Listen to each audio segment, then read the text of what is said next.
President. The senator from Alabama. Thank you, Mr. President. You know, it's no secret that I oppose President Biden's tax proposal. I think it's bad policy that would undercut growth and derail American prosperity. But one of the worst parts of the President's plan is the provision requiring financial institutions to report their customers' transactions of $600 or greater to the IRS.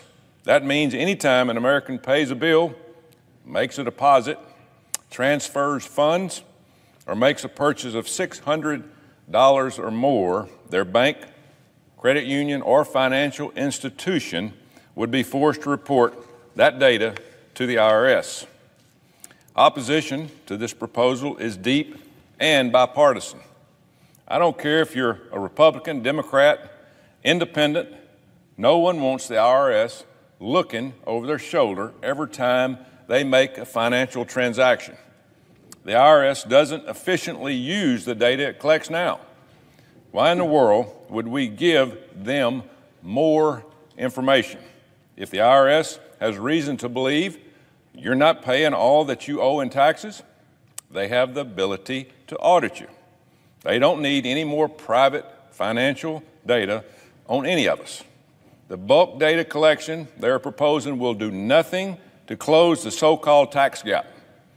All it does is violate the liberty of every freedom-loving American who values their financial property. The proposal would dramatically increase IRS audits of working Americans. The overwhelming majority of people the IRS would look into as a result of this policy would not have done a single thing wrong. But when the IRS starts snooping, it will cost you big money. That means hiring a high-priced attorney, an accountant who will bleed you dry. President Biden claims his proposal would only impact the rich, but middle-class families are the ones who will ultimately pay the price. Additionally, the IRS has a history of data security failures. Just earlier this year, the confidential tax information of over a dozen well-known Americans leaked from the agency and was published in the press. That was unacceptable and unlawful, but nothing was done to hold the IRS accountable. But this is, unfortunately, nothing new. Under President Biden's watch, when he was vice president, conservative groups and individuals were targeted for aggressive audits. As recently as this year, a Texas-based charity was denied tax-exempt status because the IRS considered the charity too close to Republicans and too close to Christianity. And folks, that is pitiful. Providing the IRS with massive amounts of financial transaction data will only make it easier for them to target groups or individuals they disagree with. If anything, we need to be reining in the IRS and holding officials accountable who go after taxpayers for political reasons. The outcry from voters has been strong and swift. Some of my Democrat colleagues are feeling the heat from their constituents and are starting to walk back the president's proposal. The American people have them on the run. Now, Democrats in Congress are talking about only requiring transactions of $10,000 or more to be reported to the IRS.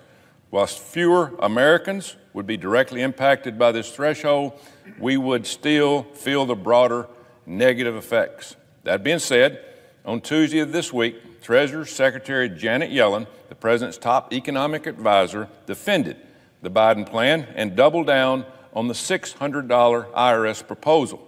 Regardless of whether the Democrats settle on $600 or $10,000 threshold, every American will suffer. That's because our community banks and credit unions will be overwhelmed. I mean overwhelmed with a tidal wave of compliance data. Small banks and credit unions won't be able to afford to hire the staff that they're going to need, forcing them to close their doors in a lot of rural and minority areas.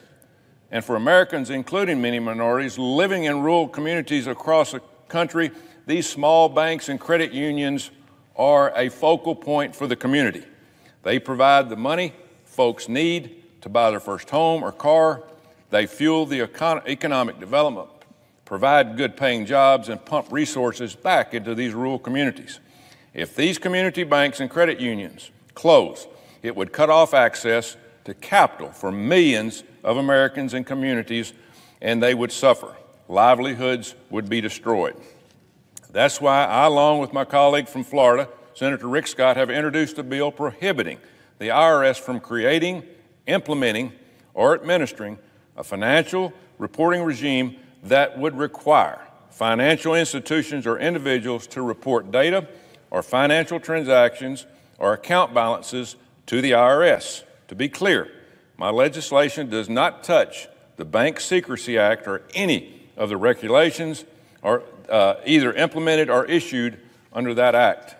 My bill has been endorsed by the American Bankers Association, the Independent Community Bankers of America, National Association of Federally Insured Credit Unions, the Credit Union National Association, Heritage Action of America, the League Southeastern Credit Unions, and the Alabama Bankers Association.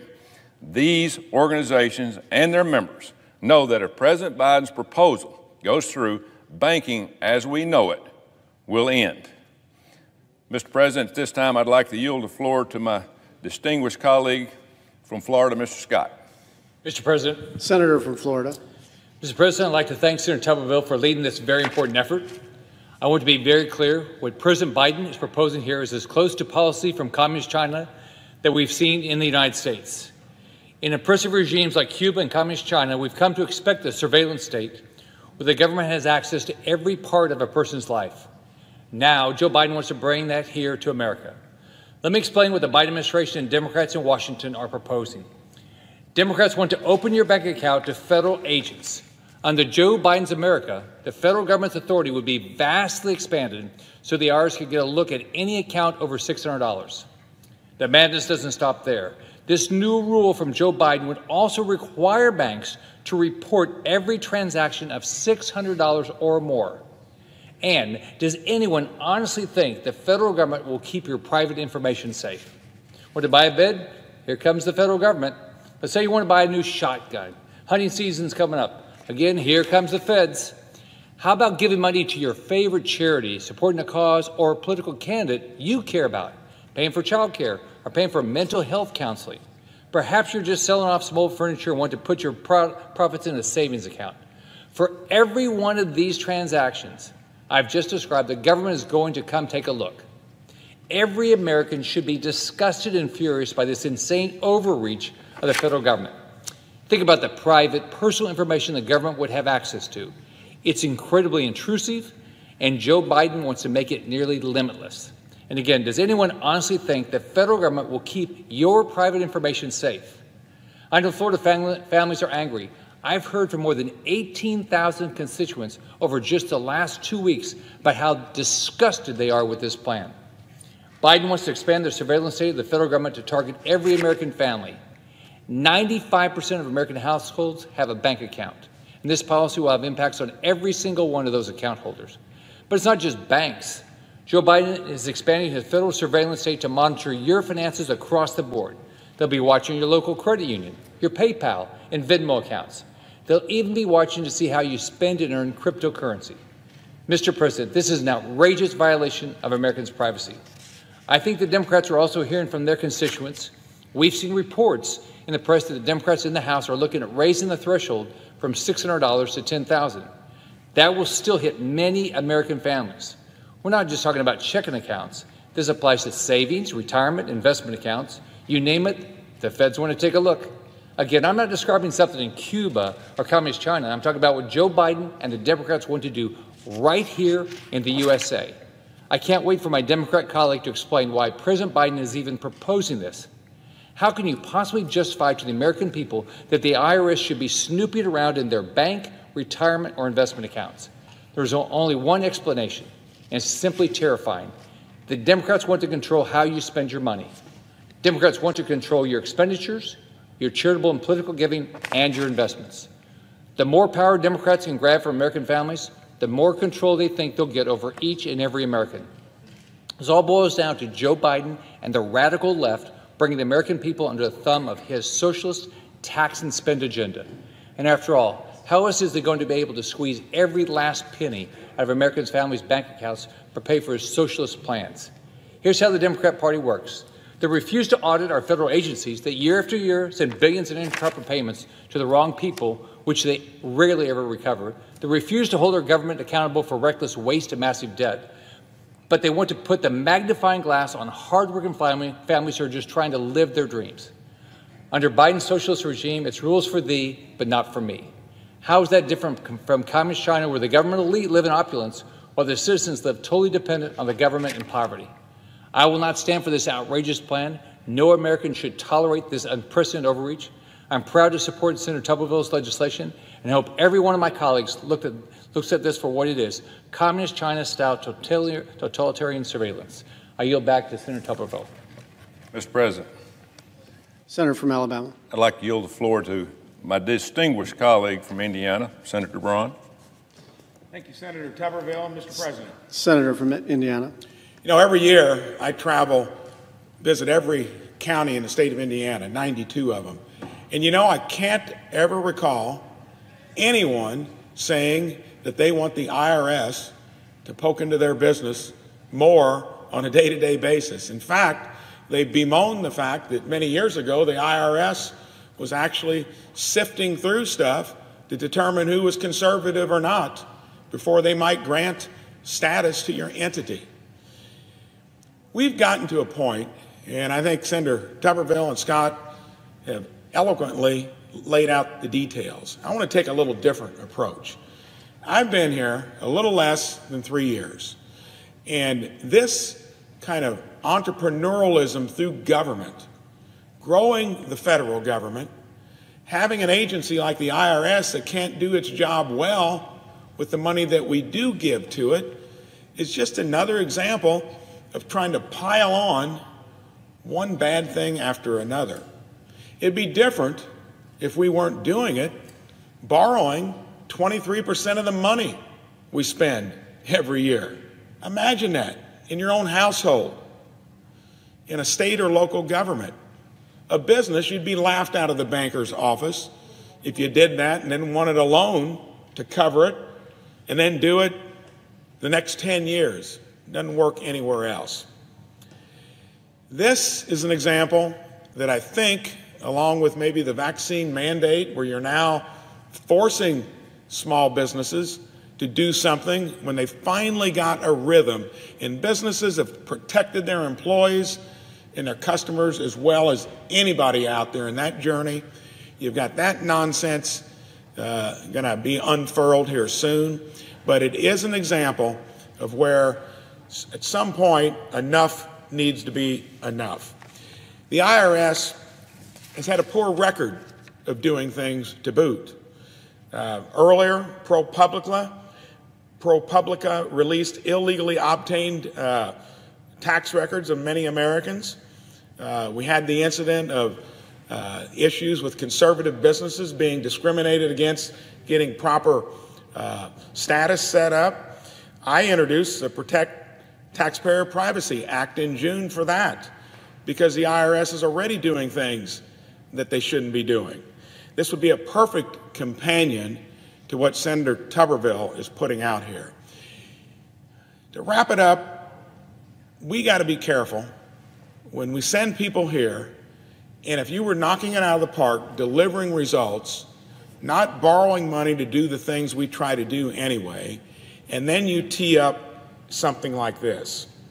This is going to do nothing more than unleash more of an agency that doesn't do well at its job anyway, and it's truly an example of government gone wild. And I thank Senator Tuberville for bringing this to a focal point, and I yield back to you. Mr. President. Senator from Alabama. Mr. President, I want to thank Senator Braun and Senator Scott again for supporting this bill. I'm proud to partner with him in this effort to safeguard the financial privacy of American citizens. As if in a legislative session, I ask unanimous consent that the Senate proceed to the immediate consideration of S. 2953, which is at the desk. I further ask that the bill be considered, read a third time and passed, and that the motion to reconsider be be considered made and laid upon the table. Is there an objection? Reserving the right to object. Senator from Oregon. Thank you, Mr. President. Mr. President and colleagues, the senator's proposal, in effect, would be a game-winning touchdown for wealthy tax cheats. IRS Commissioner Rettig, a Republican appointee, came before the Finance Committee earlier this year and said the total amount of taxes evaded each year could be as high as $1 trillion. Cheating by those at the very top is one of the major causes of that huge tax gap. A big reason why is that the automatic reporting and strict rules that apply to the typical hard-working taxpayer, nurses and firefighters, for example, they don't always apply to those at the top. That means that tax cheats are able to hide their cheating in the shadows. The senator's proposal would help them keep it that way. This proposal would make it extraordinarily difficult to collect the information necessary to crack down on the high-flying tax cheats. Now, the argument against information reporting is always the same, and it's been consistently wrong. Despite what opponents say, what President Biden and Democrats have proposed is focused on rooting out tax cheating at the top. It wouldn't apply to accounts with deposits and withdrawals under $10,000. And for most people, that's $10,000 on top of your paycheck. It's not about anybody's transactions. They wouldn't be reported, colleagues. It wouldn't create any new surveillance of digital currency. This information reporting proposal is about reporting only two numbers: the total amount going into an account and the total amount going out of it. Social Security income does not count either. So this idea, and I've listened to my friends that somehow this is going to end Western civilization, just doesn't hold up. In fact, Commissioner Rettig, a Republican appointee, pointed out recently that this plan could actually reduce the odds of an audit for middle-class taxpayers, those folks that I was talking about, the nurses and the firefighters. I'm going to close with just a couple of other points. Most of my colleagues know that I'm about as strong a privacy hawk as there is in the Senate. And I don't take a backseat to anybody when it comes to fighting for Americans' privacy, whether it's taxpayer data, communications, web traffic, you name it. And colleagues, all of that work, all of that private work is on the public record. It's a matter of public record. It isn't an atomic secret. In those debates about privacy, it's also striking that it's most often members of the other side attempting to stop reforms, for example, to government surveillance of phone records and emails and web browsing. But when Democrats are working to crack down on ultra-wealthy tax cheats, that's when suddenly we got Republicans saying, oh my goodness, who's going to be sensitive to privacy? I want to repeat, as I have on this floor again and again, I will talk to anybody on either side of the aisle with any philosophy about protecting taxpayer data. As the chairman of the Senate Finance Committee, which handles privacy policy, I want it understood that our committee And I, particularly given my record on privacy issues, we take privacy very seriously. That's not what is on offer by the other side today. The bottom line is wealthy tax cheats are ripping off the American people to the tune of billions and billions of dollars per year. Tax cheats thrive when the reporting rules that apply to them are loose and murky. Democrats want to fix this broken approach and crack down on cheating at the top. The senator's proposal would make that impossible, and it would hand, colleagues, it would hand the senator's proposal a big fourth quarter victory to the tax cheats. For that reason, I object. I yield the floor. Objection is heard. Mr. President. Senator from Alabama. Mr. President, this is a simple two-page bill that will protect every American from an invasion of privacy by Big Brother government IRS. I'm sorry to see that my Democratic colleagues oppose protecting the financial privacy of American taxpayers. That's a real shame. I think you'd be hard-pressed to find a member of the United States Senate who can honestly say that a majority of their constituents support President Biden's proposal for the IRS to monitor a $600 or more transaction. I don't think you could find one. We ought to be able to stand up together in a bipartisan fashion to reject this radical proposal. I'm confident that the American people will continue to put pressure on their elected representatives to reject this plan. I will work with my colleagues to address legitimate concerns, though I suspect there are none, and any position is going to be purely political. Americans across the country can count on Senator Scott and myself to keep up the fight of this important issue. Mr. President, I notice the absence of a quorum. The clerk will call the roll. Ms. Baldwin.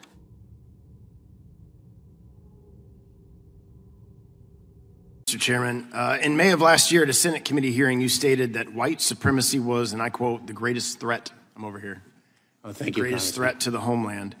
Earlier this month, you doubled down and again claimed that, and I quote, domestic violent extremism was the biggest threat. When you say that term, do you include in that term Black Lives Matter and Antifa? Congressman, let me be precise because you're not quoting me accurately, and precision is I watched the video. I am. Domestic violent extremism is the greatest terrorism-related threat. Okay, so the greatest terrorism threat. Do you include Black Lives Matter and Antifa in that definition? Congressman, I do not consider Black Lives Matter. So the riots that we saw over the summer of 2020 and the killing of David Dorn by an Antifa member, that wasn't domestic terror? Congressman, it is not in my province to address a particular case. Okay, well, what about the riots at the Department of the Interior right here in Washington, D.C. by a leftist environmental group? Would you term that domestic terrorism? Congressman, I leave it to the Department of Justice to define domestic terrorism with respect to particular incidents. Well, you're the Department of Homeland Security, and you're saying that this is the #1 threat to the homeland. So I'm trying to get an understanding of, obviously now, based on your testimony, you don't include leftist radicalized groups, only white nationalists and right radicalized groups. Meanwhile, Customs and Border Protection have had over 2.4 million interactions with illegal immigrants at the border since the Biden administration took office, with an estimated 600,000 more illegal immigrants making their way into our country undetected. So using your definition that we just flushed out here, how many cases involving white supremacists and domestic terrorists have you referred to DOJ for prosecution? Congressman, let me... do you not have the number? It's a simple number.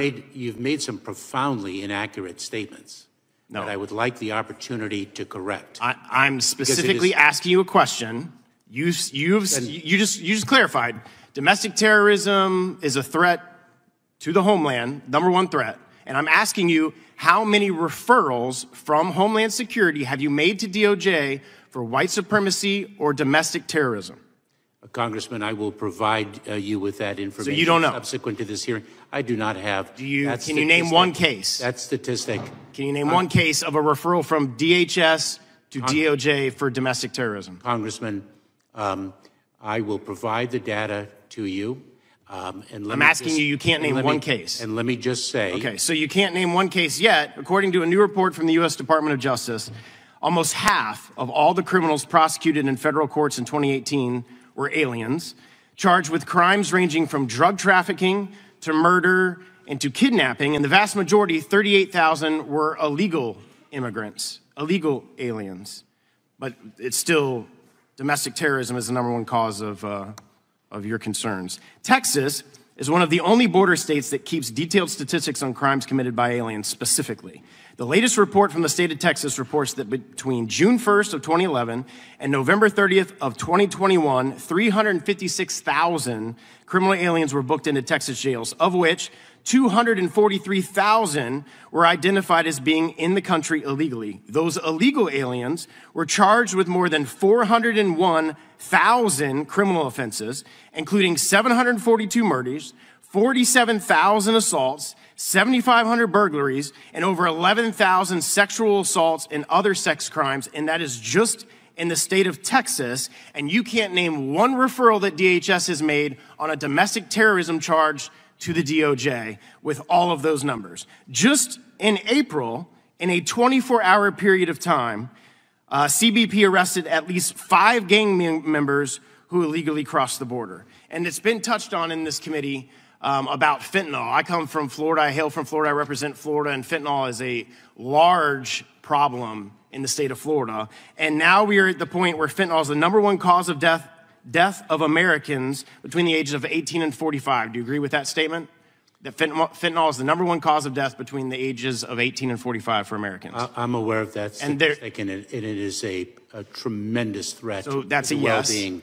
And therefore, since it's the leading cause of death, this is just what you've captured at the border. More fentanyl to kill every American has been seized at the border, and you say it just comes in through ports of entry. And so if we're only seizing that at ports of entry or other places you guys are capturing it, just like there's 600,000 got-away illegal immigrants, there's got to be a tremendous amount of fentanyl that's coming in through the southern border that you guys are not stopping, that has now leading cause of death. The time of the gentleman in America. The time of the gentleman has expired. Ms. Demings. Mr. Chairman, thank you so much, Mr.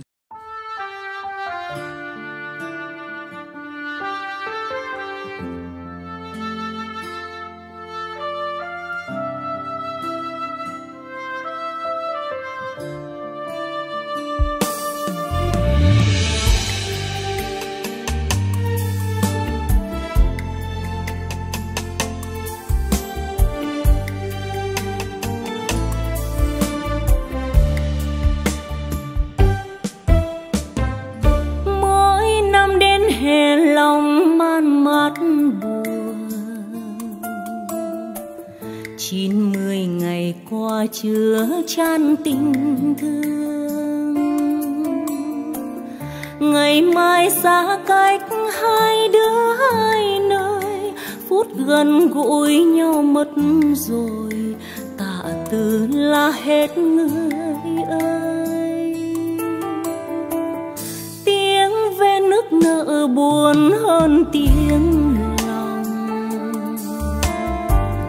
biết ai còn nhớ đến ân tình không.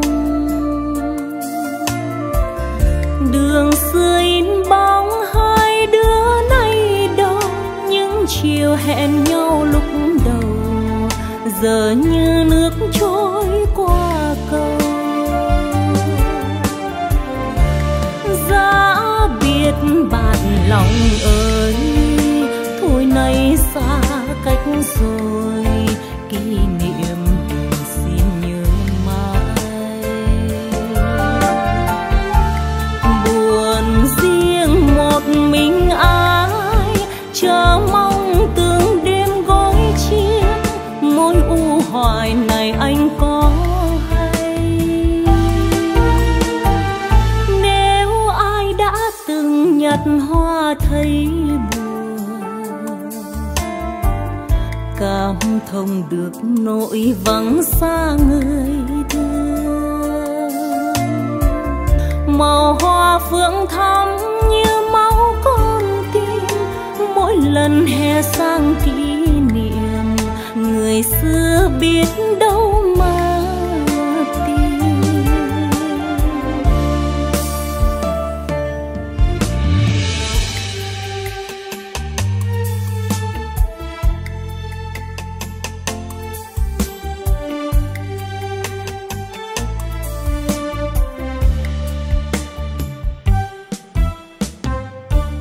Giá biết bạn lòng ơi, thôi nay xa cách rồi, kỷ niệm xin nhớ mãi. Buồn riêng một mình ai, chờ mong từng đêm gối chiếc, mối u hoài này anh có